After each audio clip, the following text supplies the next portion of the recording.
বিদ্যালয়ের পঠন পাঠন মিড ডে মিল এবং পরিকাঠামোর পরিস্থিতি সরজমিনে খতিয়ে দেখতে মঙ্গলবার রতুয়া 1 ব্লকের একটি প্রাথমিক বিদ্যালয়ে সারপ্রাইজ ভিজিট করলেন অতিরিক্ত জেলা শাসক অনিন্দ্য সরকার।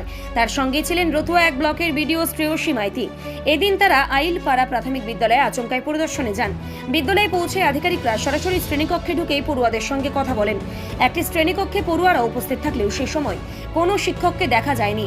শিক্ষক ছাড়াই শ্রেণীকক্ষে পড়ুয়াদের দেখতে পেয়ে এই বিষয়টি নিয়ে খোঁজখবর নেন আধিকারিকরা।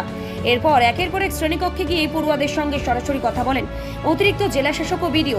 পড়াশোনা কেমন চলছে, নিয়মিত ক্লাস হচ্ছে কিনা, বিদ্যালয়ে কোনো সমস্যা রয়েছে কিনা পড়ুয়াদের কাছ থেকে সরাসরি জানতে চান তারা। পাশাপাশি মিড ডে মিল নিয়েও পড়ুয়াদের সঙ্গে কথা বলেন।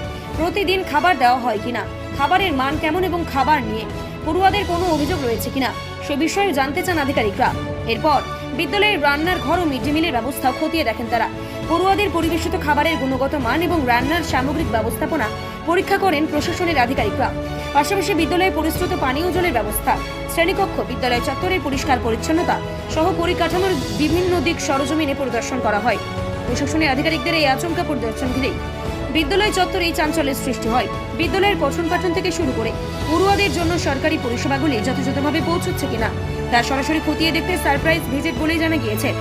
আধিকারিকদের আচমকায় পরিদর্শনে শিক্ষক, পড়ুয়া এবং বিদ্যালয় কর্তৃপক্ষের মধ্যে তৎপরতা দেখা যায়।